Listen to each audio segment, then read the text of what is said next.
जय हिंद। तो दोस्तों, जैसा कि मैंने आपको बताया था कि गोरखपुर विश्वविद्यालय का जो अलॉटमेंट सीट अलॉटमेंट रिजल्ट है वह शाम को 6 बजे के करीब में आ जाएगा। तो आप सभी लोग देख सकते हैं कि आपका सीट अलॉटमेंट रिजल्ट जो है आ चुका है। इस वीडियो में हम लोग बात करेंगे कि जिन भी छात्रों को सीट मिला है उनको आगे क्या प्रोसेस करना है, और साथ ही साथ जिन छात्रों को सीट नहीं मिला है वे क्या कर सकते हैं। और कुछ छात्र ऐसे होंगे जिनको जो है अपना मनपसंद सब्जेक्ट नहीं मिला होगा, या फिर उनको जो है कोई एफिलिएटेड कॉलेज मिला होगा, तो उनको क्या करना है। तो चलिए वीडियो को स्टार्ट करते हैं। सबसे पहले आप लोग यहाँ पर सीट अलॉटमेंट का रिजल्ट देख सकते हैं। इसमें आपका नाम वगैरह दिया गया होगा, और यहाँ पे आप लोग देखेंगे तो आपकी जनरल रैंक भी दी गई होगी। और इसके बाद आप लोग नीचे देखेंगे तो आपको जो है allotted seat for programme B A honours यहाँ पर दिख रहा होगा। ऑर्डर ऑफ प्रेफरेंस एक दिख रहा होगा। इसमें जो है मेन कैंपस इनको मिल चुका है। यह मैंने ही जो है चॉइस लॉक किया था, और मैंने आपको बताया भी था कि आपको किस प्रकार से करना है, तो आपको मेन कैंपस मिल जाएगा। तो देखिए यहाँ पर मेन कैंपस मिल भी चुका है। अगर आपने मेरी वाली वीडियो देख के जो मैंने अपलोड किया था उसको सीट अलॉट किया होगा तो आपको पक्का मेन कैंपस ही मिला होगा। ठीक है, अगर आपने कोई गलती कर दी है इस बार में तो आप लोग अगली बार जो है वही वाली वीडियो देख के चॉइस लॉक करेंगे तो आपको भी मेन कैंपस मिल जाएगा। तो सबसे पहले बात करते हैं कि इनको अगर सीट अलॉट हो गया तो ऐसे छात्रों को क्या करना है। तो सबसे पहले आपको जो है 27 जुलाई तक जो है आप फीस पेमेंट करना अनिवार्य है। यानी कि 27 जुलाई तक आप लोगों को जो है फर्स्ट सेमेस्टर की फ़ीस पेमेंट करनी है। कितनी फ़ीस पेमेंट करनी है यह मैं आपको ऑलरेडी बता चुका हूँ। फ़ी स्ट्रक्चर आप लोग जाके देख सकते हैं।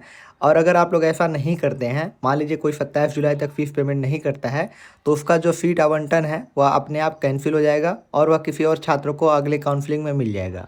तो जिनको भी सीट अलॉट हो चुका है मेन कैंपस में, या फिर जहाँ पे भी आपका मन था वहाँ पे अलॉट हो चुका है, वह सारा सब्जेक्ट आपको मिल चुका है, तो आप सभी लोग जो है उसका फ़ीस पेमेंट करके अपना जो है लेटर अलॉटमेंट लेटर जो है डाउनलोड कर लेंगे।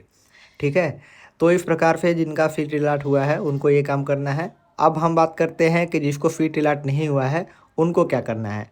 तो मैं आपको बता दूं, बेसिकली जिनको भी अभी तक सीट अलॉट नहीं हुआ उनको बेसिकली सेकंड काउंसलिंग में पार्टिसिपेट करना है। आपके मन में सवाल होगा सेकंड काउंसलिंग कब से शुरू होगा।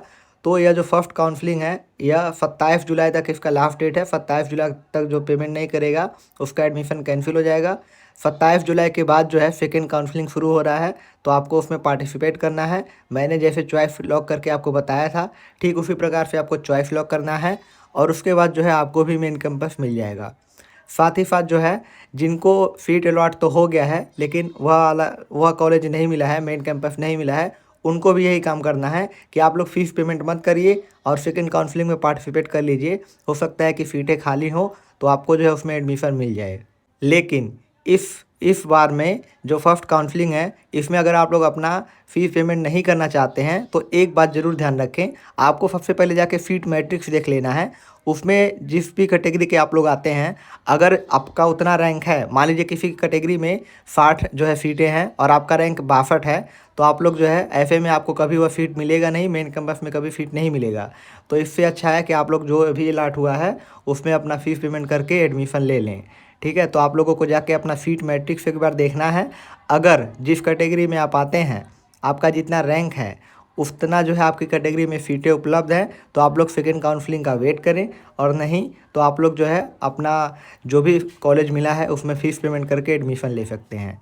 ठीक है, तो मैंने आपको इस वीडियो में बता दिया कि तीनों छात्रों को क्या करना है, जिनको सीट अलॉट हुआ है, जिनको सीट अलॉट नहीं हुआ है, और साथ ही साथ जो है जिनको सीट तो अलॉट है लेकिन उनको जो है वह कॉलेज नहीं चाहिए।